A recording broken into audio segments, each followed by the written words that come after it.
Man of Steel. Okay. Well, Man of Steel. Huh. Hmm. I'd have to say I disagree with most critics on this one. You see, here's the thing. I never grew up with any Superman. As in, I have no point of reference from Superman. I'm not a DC kid. I'm actually a Marvel kid. I read Marvel comics. And I'm not really into a lot of stuff that I'm not into DC comics, nor what did I ever get into DC movies, and with the exception of Batman, of course. So Batman was always my DC superhero. He always upstaged. I always preferred Batman to Superman because I only knew about Batman. I mean, of course, Superman's legend I heard of. Obviously, I knew the John Williams theme, of course, but I didn't really know about Superman. And I don't know if this movie accurately depicted Superman in the comics. So I'm not going to have that point of reference. But from my opinion, I love this Superman. I love this Lois Lane. I love this movie. So, as this is my generation's Superman, that's the point of view that think you have to see. That's my perspective on everything. And how I felt about this movie was that it was it was great. That theme is great. I love the music from Hans Zimmer. I think we should get that out of the way and get all the miscellaneous stuff that doesn't matter that I'm not going to bring up later into the review when I go down my scale. But the music from Hans Zimmer is absolutely amazing and blown me away. I really love the music in this one. And I love the visual style that Zack Snyder put into this. And to actually go back to my actual structure, I'll start by talking about the acting. Now, the acting from everybody I thought was good. Henry Cavill did a great job as portraying Superman. He has barely any dialogue, and I absolutely still love this character. And I really liked this Superman. I thought it was played well. I mean, it was un-American having been played by a British man. It's like It's like putting James Bond as an American man. You don't do that. That's our American symbol, okay? You guys can have Judge Dredd, but that Superman, he's ours, okay? That's ridiculous. The British don't get Superman. You guys can play Superman. You guys can have, your Andrew Lincoln play. You can have him play Rick over there.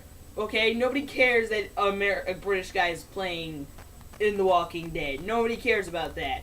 I care about Superman being played by a British man. That's ridiculous. But with that said, I can excuse it because the guy's a great actor. He looks the part, if I can say so myself. And, Superman's suit, I ragged on it in the trailer review, but it actually looks really good in the final product. I actually really liked Superman's suit on top of that. And I thought he was a very relatable character.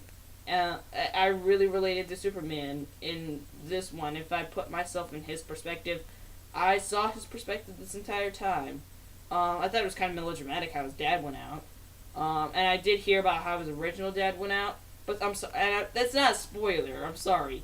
Everybody knows that Clark Kent's dad goes out. Even I knew that, and I'm not very involved with Superman, so don't tell me about, oh, I spoiled the film, because this will be spoiler free. I won't mess up anything.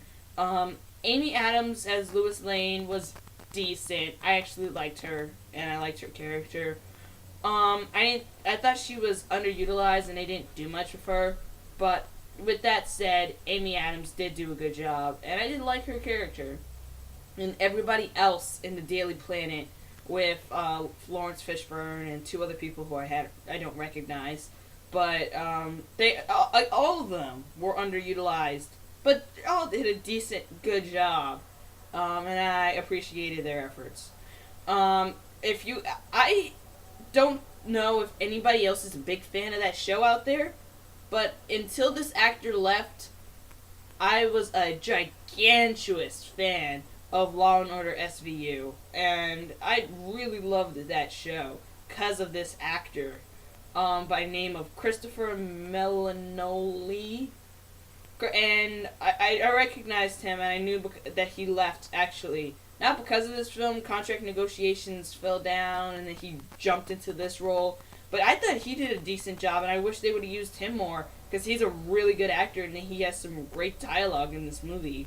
And yeah, there's just a lot of great actors within this film that do a decent job. Now let's get to the direction by Zack Snyder. How did he do? I have to say he did a great job. He's a great visual director, and he did I saw a lot of great things from this film. I liked how he focused on the Kryptonian. Krypton. I'm gonna say Krypton. I hope I don't mess that up. He focused on Krypton and Kryptonian technologies, and he focused on all the animals there.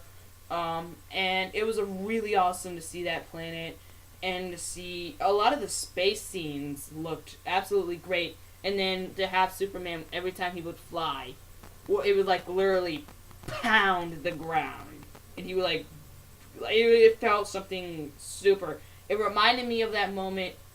It reminded me of Star Trek 2 when the Enterprise goes into warp speed. That's what they did with Superman's flying, and I really liked that decent little touch. So I thought the direction by Zack Snyder was solid overall.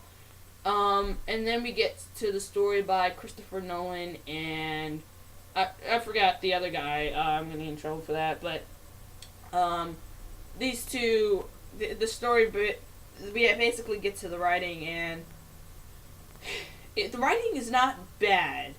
It's just not completely original. And I know it's really hard to do a Superman origin story. It's not amazing. It's hard to beat a lot of stuff. But, I don't know, I was hoping that they were going to do more with this story. And I would have liked had they done it in chronological order instead of done it in flashbacks. But, overall, I thought the writing was decent. There are a lot of funny moments. And there are a lot of great written moments. And a lot of good acting. I completely forgot about Russell Crowe, and I forgot Kevin Costner. Russell Crowe and Kevin Costner did a great job. I think their characters were all written very well, especially those two. Those two were given some great moments. And yeah, that's that. But we have all of that, and lastly but not leastly, I have to say, there's somebody I really liked. Something I really liked. Again, I'll get into the visual effects, and the visual effects were really decent.